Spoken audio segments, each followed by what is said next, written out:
ఓం నమ శివాయ. కార్తీక పురాణం 10వ అధ్యాయం 10వ రోజు పారాయణం గురించి తెలుసుకుందాం. అంతకంటే ముందుగా అయితే మన ఛానల్ని ఎవరైనా మొదటిసారి చూస్తున్నట్లయితే ప్లీజ్ లైక్ చేయండి, షేర్ చేయండి, సబ్స్క్రైబ్ చేసుకోండి. అలాగే పక్కనే ఉన్న బెల్ ఐకాన్ కూడా క్లిక్ చేసి పెట్టుకోండి. ఇక వీడియోలోకి వెళ్దామా మరి. కార్తీక పురాణం 10వ అధ్యాయము అజామిలుని పూర్వజన్మ వృత్తాంతము. జనకుడు వశిష్ఠుల వారిని గాంచి, మునిశ్రేష్ఠ, ఈ అజామిలుడు ఎవడు? వాడి పూర్వ జన్మమెట్టిది? పూర్వజన్మంబున ఎట్టి పాపములు చేసియుండెను? ఇప్పుడు ఈ విష్ణుదూతలు వైకుంఠమునకు తీసుకొని పోయిన తరువాత ఏమి జరిగెను వివరించవలసినదిగా ప్రార్థించెను. అంత నా మునిశ్రేష్ఠుడు జనక మహారాజును గాంచి ఇట్లు పలికెను. జనక, అజామిలుని విష్ణుదూతలు వైకుంఠమునకు తీసుకొని పోయిన తరువాత యమకింకర్లు తమ ప్రభువగు యమధర్మరాజు దగ్గరికి వచ్చి, ప్రభు, తమ ఆజ్ఞ ప్రకారం అజామిలుని తీసుకొని వచ్చుటకు వెళ్ళగా అచ్చటకు విష్ణుదూతలు కూడా వచ్చి మాతో వాదించి అజామిలుని విమానమెక్కించి వైకుంఠమునకు తీసుకొని పోయిరి. మేము చేయునది లేక చాలా విచారించుచు ఇచ్చటికి వచ్చినారము అని భయకంపితులై విన్నవించుకొనిరి. ఔరా, ఎంత పని జరిగెను! ఎప్పుడూ ఇట్టి విధంగా జరిగి ఉండలేదే. దీనికి బలమైన కారణము ఏదైనా ఉండవచ్చును అని యముడు తన దివ్య దృష్టితో అజామిలుని పూర్వజన్మ వృత్తాంతము తెలుసుకొని, ఓహో, అది ఆ సంగతి. తన అవసాన కాలమున నారాయణ అని వైకుంఠవాసుని నామస్మరణ చేసి ఉండెను. అందులకు గాను విష్ణుదూతలు వచ్చి వానిని తీసుకొని పోయిరి. తెలిసి కానీ తెలియక కానీ మృత్యు సమయమున హరినామస్మరణ ఎవరు చేయుదురో వారికి వైకుంఠ ప్రాప్తి తప్పక కలుగును. కనుక అజామిలునకు వైకుంఠ ప్రాప్తి కలిగెను కదా అని అనుకొనెను. అజామిలుడు పూర్వజన్మలో మహారాష్ట్ర దేశమున ఒకానొక శివాలయంలో అర్చకుడుగా ఉండెను. అతడు తన అపురూపమైన అందం చేతను, సిరి సంపదల చేతను, బలము చేతను గర్విష్ఠి అయి శివారాధన చేయక శివాలయం యొక్క ధనము అపహరించుచు శివుని విగ్రహము వద్ద ధూపదీప నైవేద్యములను పెట్టక దుష్ట సహవాసములను మరిగి విచ్చలవిడిగా తిరుగుచుండెను. ఒక్కొక్కప్పుడు శివాలయంలో పరమేశ్వరునికి ఎదురుగా పాదములుంచి పడుకొనేవాడు. అతనికి ఒక బీద బ్రాహ్మణ స్త్రీతో రహస్య సంబంధం ఉండేది. ఆమె కూడా అందమైన దగుటచే చేయునది లేక ఆమె భర్త చూచియు చూడనట్లు ఉండి భిక్షాటనకై ఊరూరా తిరుగుచూ ఏదో ఒక వేళకు ఇంటికి వచ్చి కాలం గడుపుచుండెడి వాడు.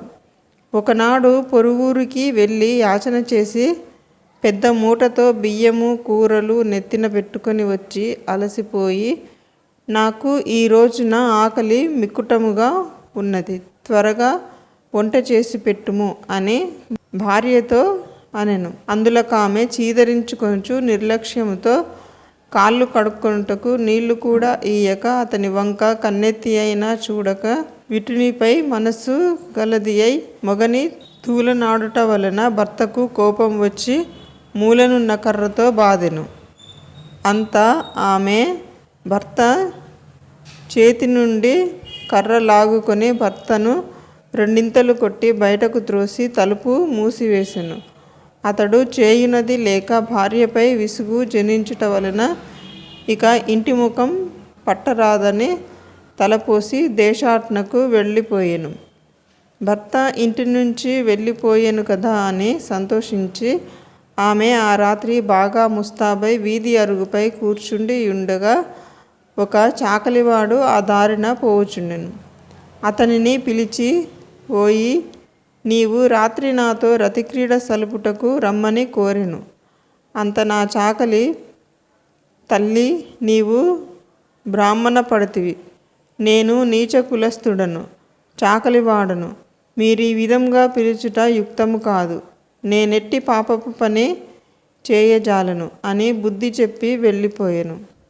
ఆమె ఆ చాకలివాని అమాయకత్వమునకు లోలోన నవ్వుకొని అచటి నుండి బయలుదేరి ఆ గ్రామ శివార్చకుని కడకేగి తన కామవాంఛ తీర్చమని పరిపరి విధముల బ్రతిమిలాడి ఆ రాత్రి అంతయు అతనితో గడిపి ఉదయంన ఇంటికి వచ్చి, అయ్యో, నేనెంతటి పాపమునకు ఒడిగట్టి తిని అగ్నిసాక్షిగా పెండ్లాడిన భర్తను ఇంటి నుంచి వెళ్ళగొట్టి క్షణికమైన కామవాంఛకు లోనయ్యి మహా అపరాధము చేసి తిని అని పశ్చాత్తాపమొంది ఒక కూలీవానిని పిలిపించి కొంత ధనమిచ్చి తన భర్తను వెతికి తీసుకురావలసిందిగా పంపెను. కొన్ని దినములు గడిచిన తర్వాత భర్త ఇంటికి రాగా పాదములపై పడి తన తప్పులను క్షమించమని ప్రార్థించెను. అప్పటి నుంచి మంచి నడవడిక అవలంబించి భర్త అనురాగమునకు పాత్రురాలయ్యెను. కొంతకాలమునకు శివార్చకునకు నేతియో వ్యాధి సంక్రమించి దినదినము క్షీణించుచు మరణించెను. అతడు రౌరవాది నరక కూపములబడి నానా బాధలు పొంది మరలా నరజన్మమెత్తి సత్యవ్రతుడను బ్రాహ్మణోత్తమునకు కుమారుడై కార్తీక మాసంన నదీ స్నానము చేసి దేవతా దర్శనము చేసియుండుట వలన నేడు జన్మముల పాపములు నశించుట చేత అజామిలుడై పుట్టెను. ఇప్పటికీ తన అవసాన కాలమున నారాయణ అని శ్రీహరిని స్మరించుట వలన వైకుంఠమునకు పోయెను. బ్రాహ్మణుని భార్యయగు ఆ కామిని కూడా రోగగ్రస్తురాలై చనిపోయెను.